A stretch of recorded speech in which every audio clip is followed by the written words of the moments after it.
Kung trabaho ang hanap, maglagi na Jobs TV! Kung trabaho ang hanap at asensong pangarap, JobsTV.com lang trabaho na. Here I come from the small town in Samar called Borongan. I'm proud of my small town. Wala kaming refrigerator. Ang refrigerator sa aming kali ay pag-aari ng isang bahay lamang.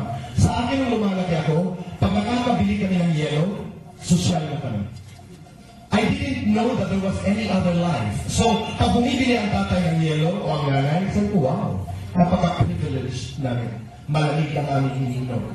Was it hard? Was it difficult? Was it a bad struggle? No, I didn't know there was any other life. I didn't know. Ang alam ko lang, masipag ang mga magulang ko. But it was tough. It was tough. Until my father got sick.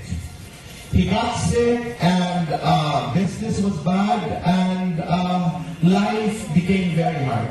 And the death of my father was one of the worst times, one of the darkest times in my life.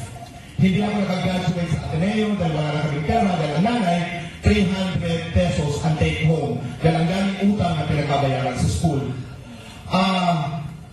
Ang dami, sabi ko, maghahanap na ako ng trabaho. Kinausap ko ang nanay. Sabi ko, Nay, ang tawag ko dito yung dark ages ng buhay ko. Sabi ko, Nay, 2 taon lang. Huwag mo akong hanapin. I'll try to look for myself. I'll try to find myself. I don't know where I'm gonna go. Pero, I will be okay. Niyak ang nanay, pero wala kami parehong magawa. I didn't know what I wanted to be. Hindi ko talaga alam. It was not written on the wall that I wanted to be a dancer. I wanted to be a singer. I wanted to be anything. Wala. Ano lang. Sakay lang ako ng sakay. I was moving with the flow. I was moving with the flow. Okay lang ako. Pero yung tatay died, sabi ko, wala. Hahanapin ko talaga ang sarili ko. Kawawa naman ang nanay. That's when I first verbally said what I wanted. I wanted to give my mother the best life. Okay, so nagpaalam ako. Sabi ko na, magulo ang Maynila. It's nice, it's fun, exciting, but it's cruel. Pero kaya ko na. Hahanapin ko ang sarili ko. Doon ako nag-umpisa. I sold encyclopedias. I knocked on people's houses. Nagbenta ako. Ang husay ko, pero nakakapagod. Siguro nakabenta ako ng malaki and it was able to sustain me for a while. Nagbenta ako ng mga fire extinguishers. Totoo yun. Nagbenta ako ng mga shampoo. Dito, wala naman ng buhok. Sa Santa Cruz pa Manila. Alam niyo yun, lahat ng mga may wanted, pinapunta ko. I would go to any place where there were jobs. They will not forget this. I was auditioning for Batibot, starring Haji Alejandro at the Metropolitan Theater. So, buong gabi nag-practice ako ng dahil sa'yo, pre-practice ko yan. I memorized the song. So, next! So, I went on stage. I said, your song. So, kumanta ako, dahil sa'yo, one line. Sabi ng audition master, thank you! Sabi ko, excuse me, buong gabi ko ito inaral, ipatapos naman mo sa akin. Tinapos ko talaga ang kanta. Tinapos ko talaga ang kanta. But you know what it did? You know what it did? People didn't forget me. Didn't forget me. And I became part of Batibot as a chorus. And I was not only an actor, I became, ang tawag nun, assistant stage manager. Kasi nga wala nga akong tao, taga-ayos ng props, taga-ayos ng costumes, taga-tawag sa mga artista. And I loved it. So after the Mayor, I went on my own. And that was again another difficult journey. You know when I started my office? Sa ilalim ng hagdanan, meron akong maliit na mesa. At nanghiram ako ng typewriter. And I called it Backroom. Alam ko, pero magandang pangalan, Backroom. Pero pag lalabas ko, pag nakikipag-meeting ako, say, what was your office? Backroom. What is it? It's a public relations office and it's a management office. Where? Quezon City. You know? So, can we meet in your office? No. So let's meet somewhere else.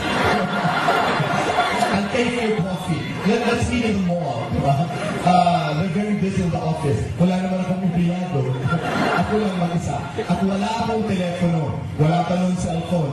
Alam niyo ba ang telepono ko? Sa sari-sari store. I couldn't afford a phone.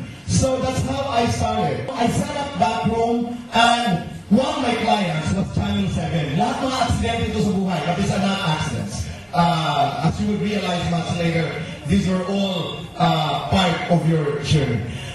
I was a consultant. I was a public relations consultant for Channel 7. So I used to sit in the board of consultants. Wala akong ginawa kundi gumandal.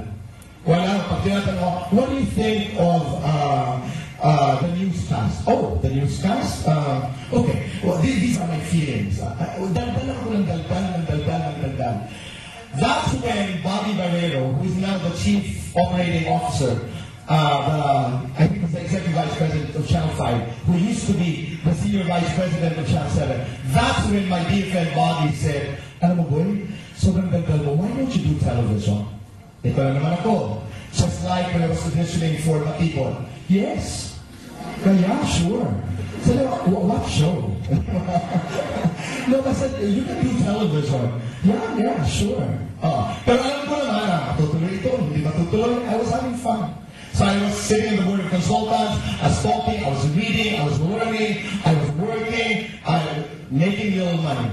Until finally, Bobby said, I'm serious. You're going to do a show.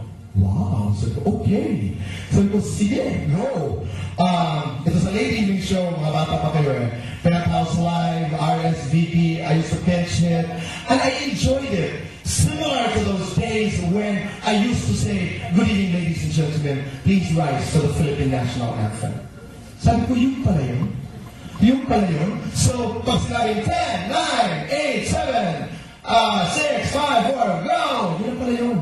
Magandang hapon, Pilipinas.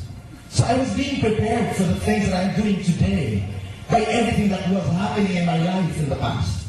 I didn't know. I didn't refuse the blessings.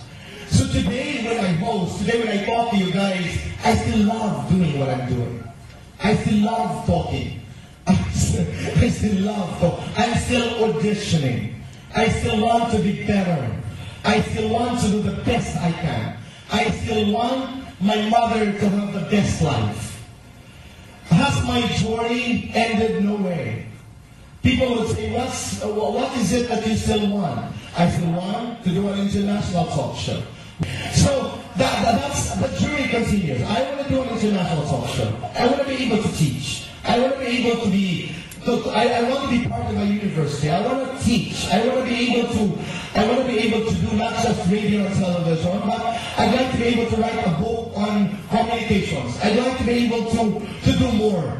Ang dami-dami pang pwedeng gawin. And I will continue to talk. Do I get tired? Yes. Kanina lang on my way here I was saying, kaya ba ito magkatapos? Pero the moment you get hold of the mic, the moment tinatamaan ka ng ilaw, you say, Lord, thank you. I shall continue to do the things that you want me to do. With all the passion, with all the love I have in my heart. Lastly, guys, I know this is a meeting that can linger, hopefully, in your minds, in your love, in your mind and in your hearts for a long, long time. What happened in my life? I worked hard, I prayed hard, I fell hard, I loved hard. I love everything that's hard.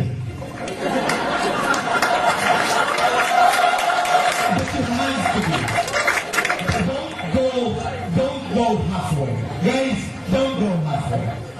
Laugh till it hurts. Cry till it hurts. Don't go halfway. Give it all. Give it all. Listen, learn, and work hard. But I will always go back to that line of Maya Angelou and Oprah when they say, create the highest vision for yourself because you become what you believe. And don't be afraid to get out of your boundaries. Don't be afraid to get out of your borders. Don't ever be afraid. But the only way to do that is when you have been able to embrace yourself. Embrace yourself because that is the truth. And when you are on the side of truth, you will survive anything. Pabuhat kayo.